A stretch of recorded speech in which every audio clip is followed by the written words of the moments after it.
A tired woman fell asleep on a cowboy's shoulder during a stagecoach ride, but what happened after the laughter started was something neither of them saw coming. The stagecoach jerked to a stop in the middle of Medicine Ridge. Someone laughed. Then another voice joined in. Josephine's eyes flew open, and her heart dropped. Her head was resting against a stranger's shoulder. Dust hung in the morning air. A coffee cup rattled against a window frame.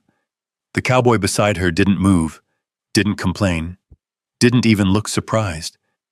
Instead, he slowly tipped his hat and said something that made the entire coach go quiet. "Before we begin, tell me where you're watching from and what would have gone through your mind in that moment." The stagecoach rolled into Medicine Ridge beneath a sky the color of worn leather. Dust drifted across the main street and settled on wagon wheels, porch rails, and the hats of men waiting outside the general store. 3 days of hard wind had followed the coach down from the mountain pass. Inside, most of the passengers sat stiff and tired. Josephine Carter barely noticed the town.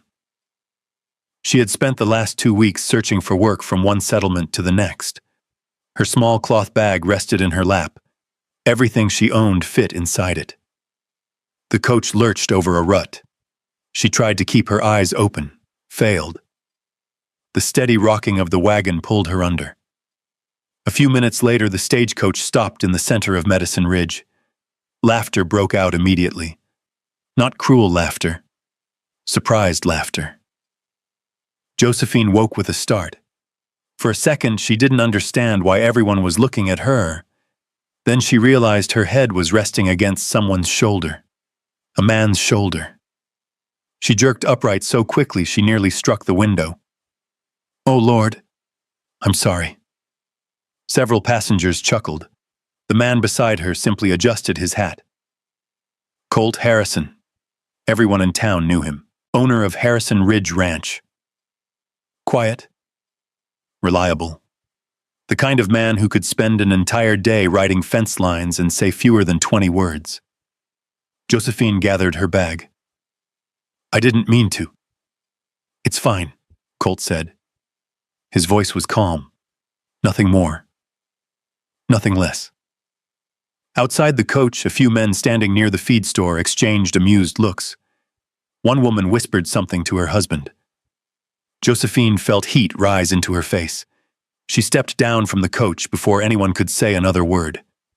By the time she reached the boardwalk, Colt was already walking away. No smile, no farewell. Just the steady pace of a man heading back to work. The next morning, Josephine visited the sewing shop. The owner shook her head before she finished speaking. The day after that, she tried the bakery, then the boarding kitchen, then the mercantile. Each answer sounded different.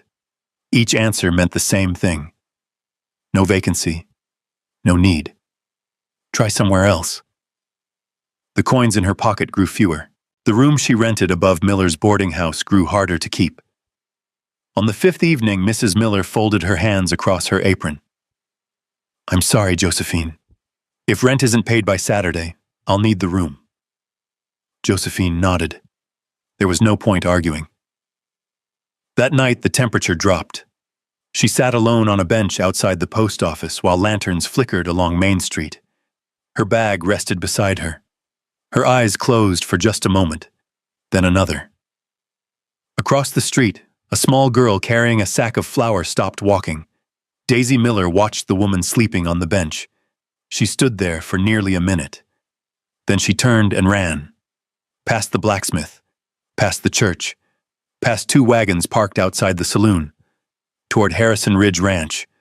When she found Colt near the barn, she was breathing hard. "Mr. Harrison!" Colt looked up from the saddle he was repairing. Daisy pointed back toward town. "That lady from the stagecoach.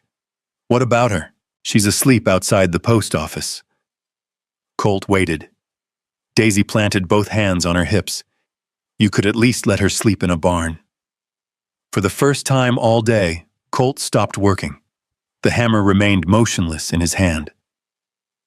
Outside, the autumn wind moved through the dry grass, and for several long seconds, He stared toward the distant lights of Medicine Ridge without saying a word. Something in his expression shifted, something Daisy couldn't quite name. Then Colt set the hammer down, slowly, deliberately, and headed for his horse.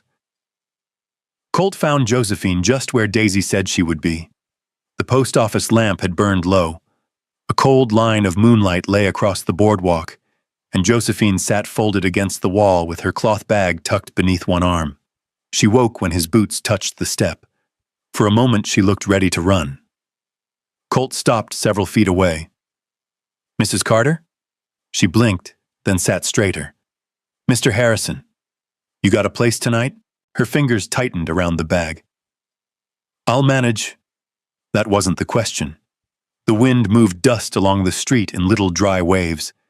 Somewhere behind the saloon, a horse stamped once against its stall.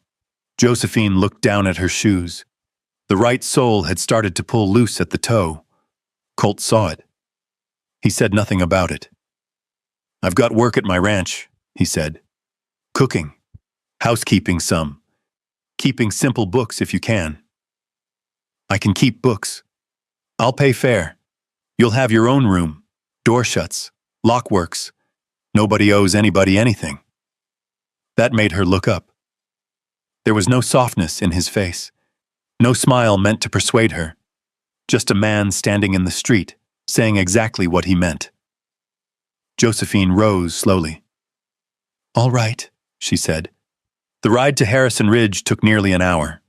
The trail climbed north out of town, past dry creek beds and pale bunchgrass silvered by frost.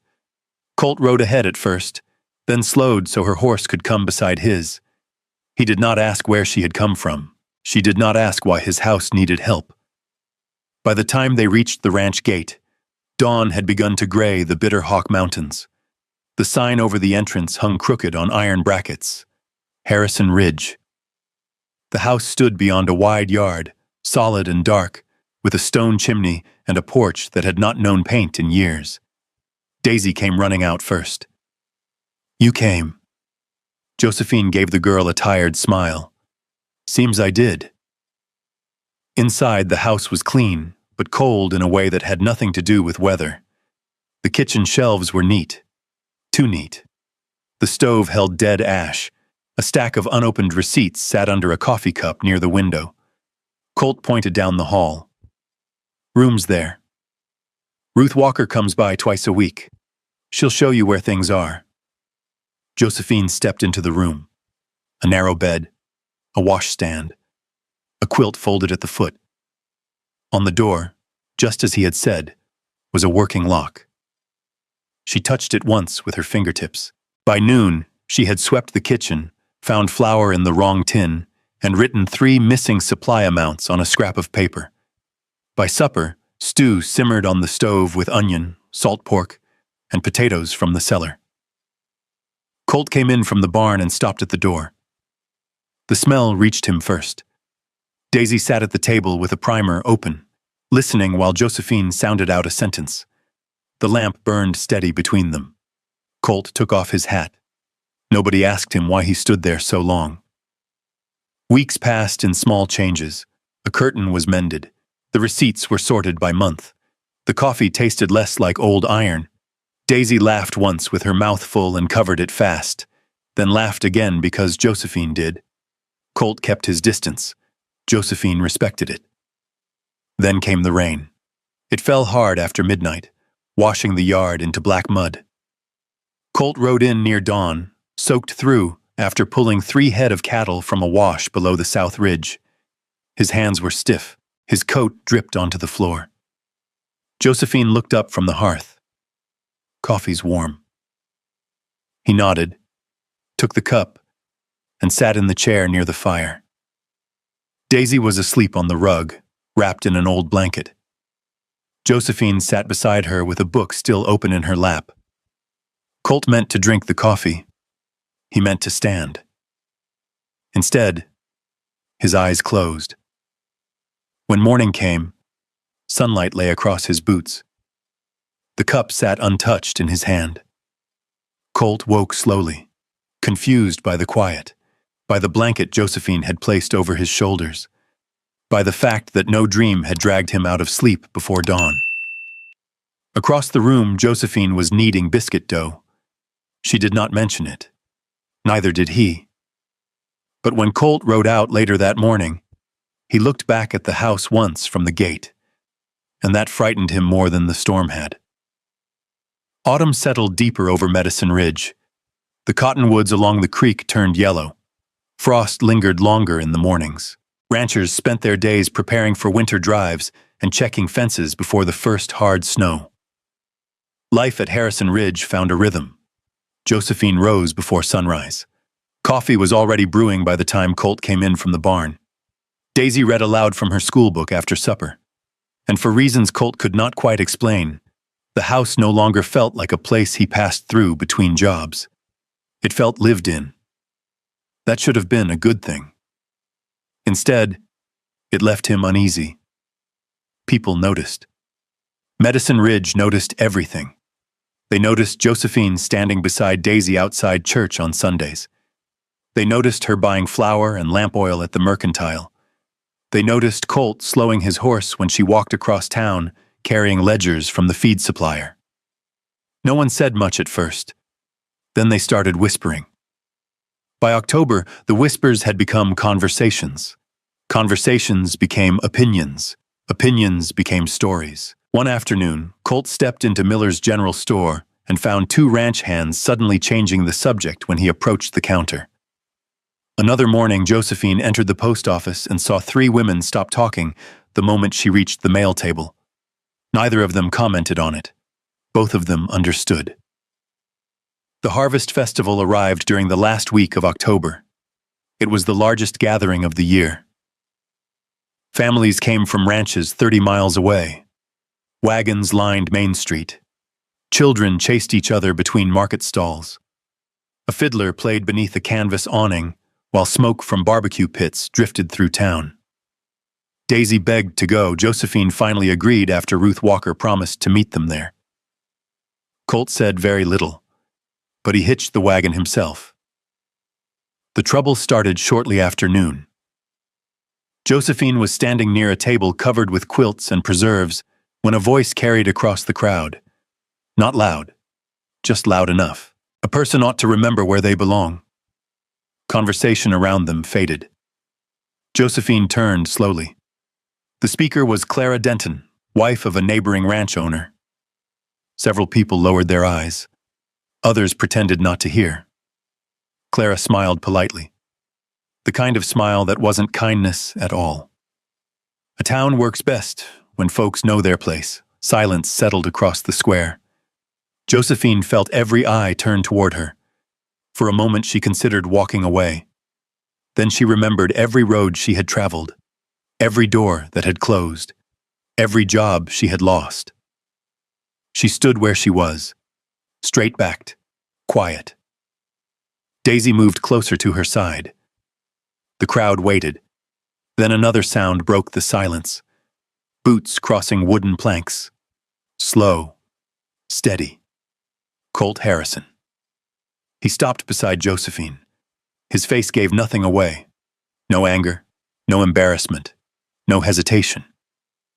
From inside his coat, he removed a small silver badge, the membership emblem of the Medicine Ridge Cattle Association. Every rancher in the valley recognized it. He placed it gently into Josephine's hand. People stared. No one spoke. Then Colt looked toward the crowd. "If she doesn't belong here," he said evenly, "then neither do I." The words landed harder than shouting ever could. A murmur spread through the square. Clara Denton's smile vanished. The fiddler stopped playing.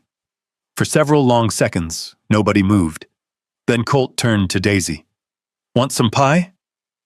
The little girl nodded immediately. The tension broke. Conversations slowly resumed. But the story was already traveling.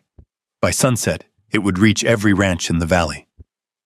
That night, after Daisy fell asleep, Josephine sat alone at the kitchen table. The lamp cast a pool of yellow light across a stack of old ranch ledgers. She had started organizing them weeks earlier. feed purchases, water fees, equipment invoices. Most were ordinary. One was not. A column of figures caught her attention. She checked it twice. Then a third time. The numbers didn't match. According to the records, Harrison Ridge was paying for water rights that should already belong to the ranch. She pulled another document from the stack, then another. Outside, wind rattled the porch rail. Inside, Josephine's pulse began to quicken. Someone had altered the records. Carefully, quietly, over several years. At the bottom of one page was a signature, a name she recognized immediately. Silas Boone. Josephine stared at it for a long moment, then reached for another ledger. Because suddenly, this was no longer about gossip, and she had a feeling something much larger was hiding inside the numbers. The kitchen clock ticked softly while the rest of the house slept. Josephine turned another page, then another. The lamp beside her hissed quietly as oil burned low. Outside, wind brushed across the porch. Inside, rows of numbers began telling a story. Not a good one. Water fees appeared twice in some years, missing in others. Certain payments had been redirected through legal filings she had never seen before. By midnight, she had spread 6 ledgers across the table. A 7th sat open on her lap. The signature appeared again. Silas Boone. And beneath it, on several documents, another name. Vernon Pike. Josephine knew enough bookkeeping to understand what she was seeing. Someone had been moving ownership rights slowly, quietly, one document at a time, like stealing fence posts one board at a time until nobody noticed the fence was gone. The next morning she rode into town, not to confront anyone, not yet. She needed proof. The courthouse sat beside the sheriff's office, a plain wooden building with 2 front windows and a bell hanging above the door. Most people never looked twice at old records. Josephine did. For 3 afternoons, she copied dates onto scraps of paper, water permits, boundary maps, grazing agreements. Every trail led back to Silas Boone, the largest ranch owner in the valley, a man rich enough that most people stopped asking questions before they reached his name. On the 4th day, Ruth Walker found Josephine sitting at the kitchen table surrounded by papers. Ruth adjusted her spectacles.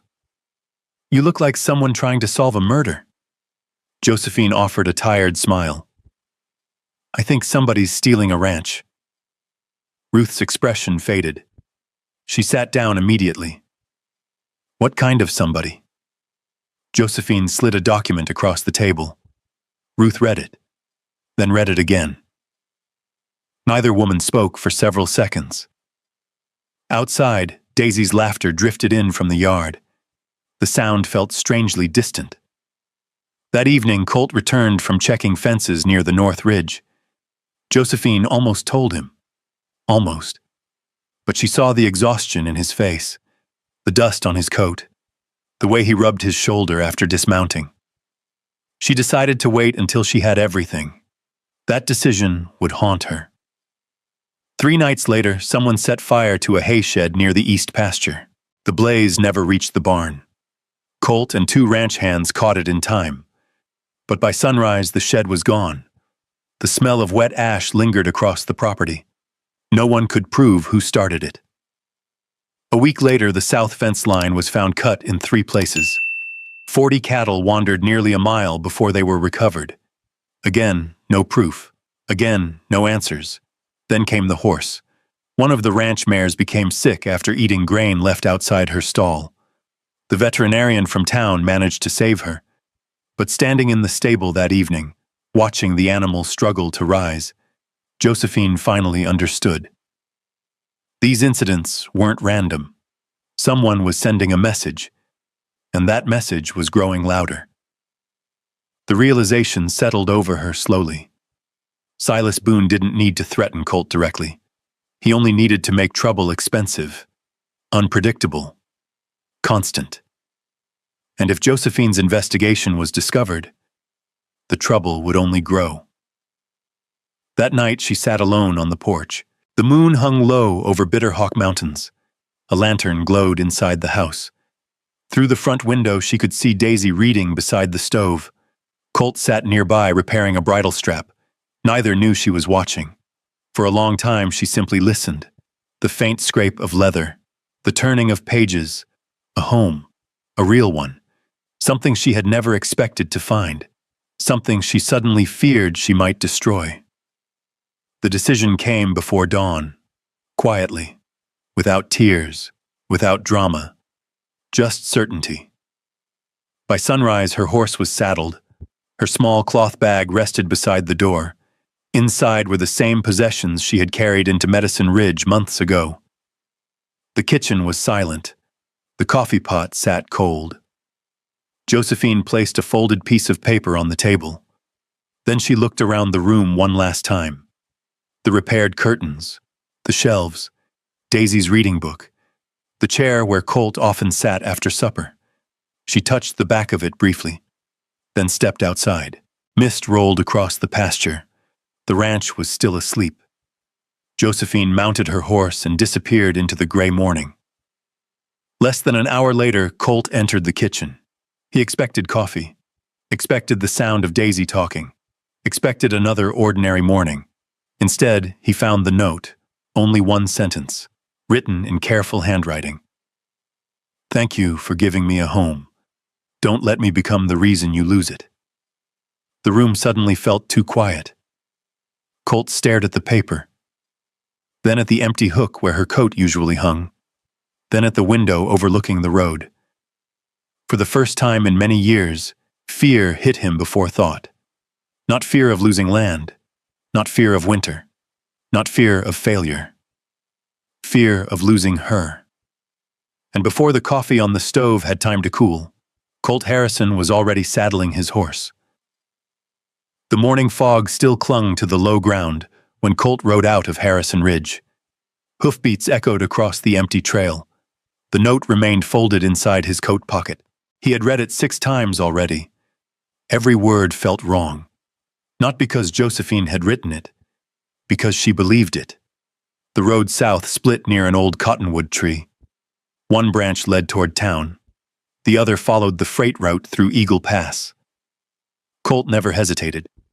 Josephine always chose practical roads, roads that led somewhere, roads where a woman traveling alone could find water and shelter before dark. He pushed his horse harder. By noon, the mountains rose around him in layers of gray stone and yellow pine. The wind carried the smell of approaching snow. Near a wagon stop at Eagle Pass, he finally saw her. A single horse tied beside a trough, a familiar cloth bag resting on a bench. Josephine stood near the edge of the overlook where travelers often stopped to eat and rest before crossing the ridge. She heard hoofbeats, turned, and froze. For a long moment, neither moved. The wind shifted between them. Colt dismounted slowly. His horse lowered its head toward the water trough. Everything else seemed to disappear. "You left." Josephine looked down. "I had to." "No." His voice was calm, steady. "You decided you had to." She folded her arms tightly. "The attacks started after I found those records. The attacks started because Silas Boone wants my land. He's using me to get it. Then he's a fool." Josephine shook her head. A loose strand of hair blew across her cheek. "You don't understand. I understand more than you think." For a moment she looked exhausted. Not physically. The kind of tired that comes from carrying responsibility too long. "If I stay," she said quietly, "they keep coming after the ranch." Colt stared at the mountains beyond her shoulder, then back at her. "When my fiancé died, everybody expected me to move on." Josephine blinked. He had never spoken about her before. After a while, they stopped asking. His eyes drifted toward the valley. "I stopped coming home." The words hung in the air. Simple. Heavy. True. The ranch became a place to sleep. His hands rested loosely at his sides. Nothing more. Josephine didn't interrupt. The wind rattled a nearby sign. Somewhere below, a hawk cried over the canyon. Colt looked directly at her. "I didn't bring you there because I felt sorry for you." She swallowed. "I know, no." He took one step closer. "I don't think you do." Silence stretched between them. Then he said the one thing he had carried all morning.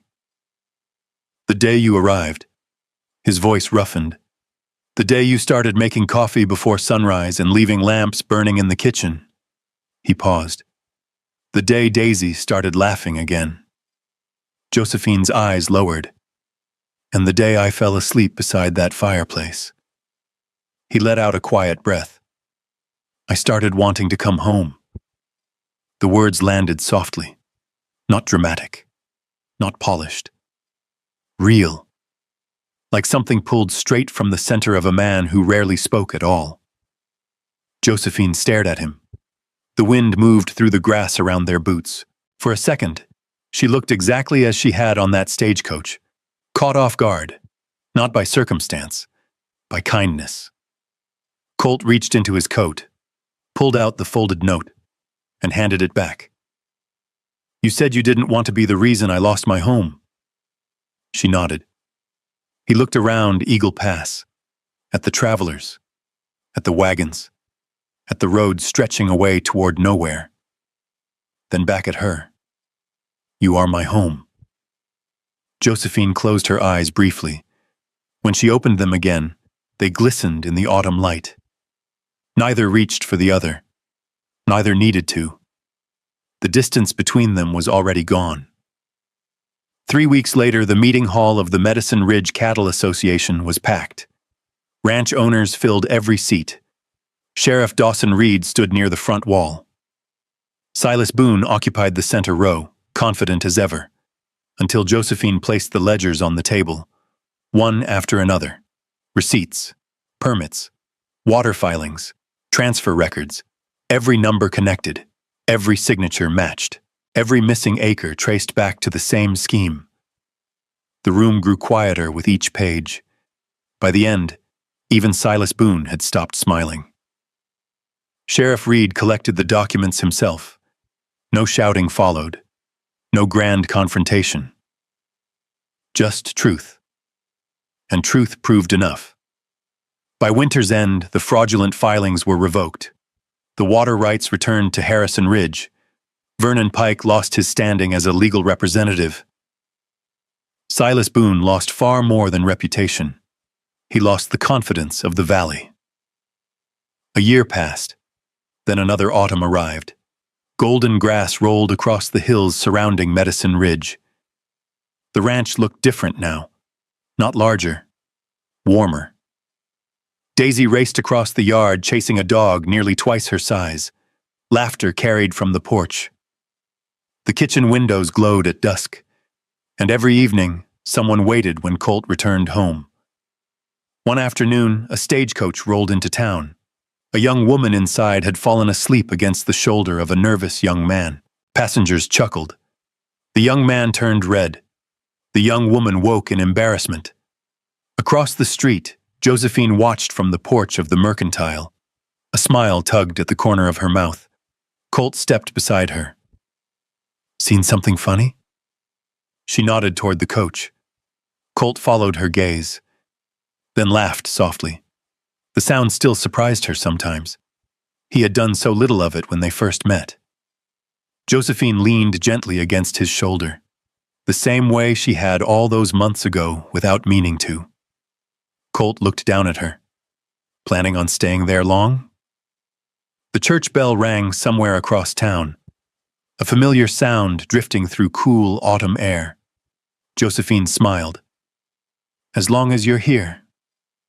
The wind rolled through the golden fields beyond Medicine Ridge. The mountains stood quiet beneath the fading sun. And for the first time in many years, Colt Harrison had exactly what he once believed was gone forever. Someone waiting for him to come home. As the sun slipped behind the Bitterhawk Mountains and the last light settled across the fields, it's easy to imagine that this story was never really about a ranch, a land dispute, or even a lonely cowboy. It was about finding your way back to something you thought you had lost for good. If you place yourself in Colt's boots for a moment, maybe you know what that feels like. Maybe there was a season in your life when you stopped expecting joy to knock on your door. Maybe, like Josephine, you carried your whole world in a small bag and kept moving because standing still hurt too much. What makes this story stay with us is not the grand moments. It's the small ones. A cup of coffee waiting on the stove, a lamp left burning in the window, a chair pulled close to the fire. The quiet comfort of knowing someone is glad you came back.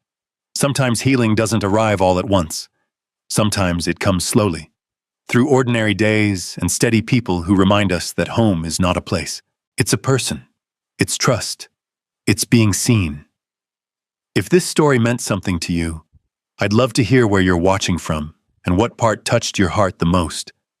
And if you enjoy stories about second chances, enduring love, and people finding light after difficult seasons, I hope you'll stay a little longer. There are many more journeys waiting just down the trail, and I'd be honored to share them with you. Until next time, take care of yourself and keep a light burning for the people you love.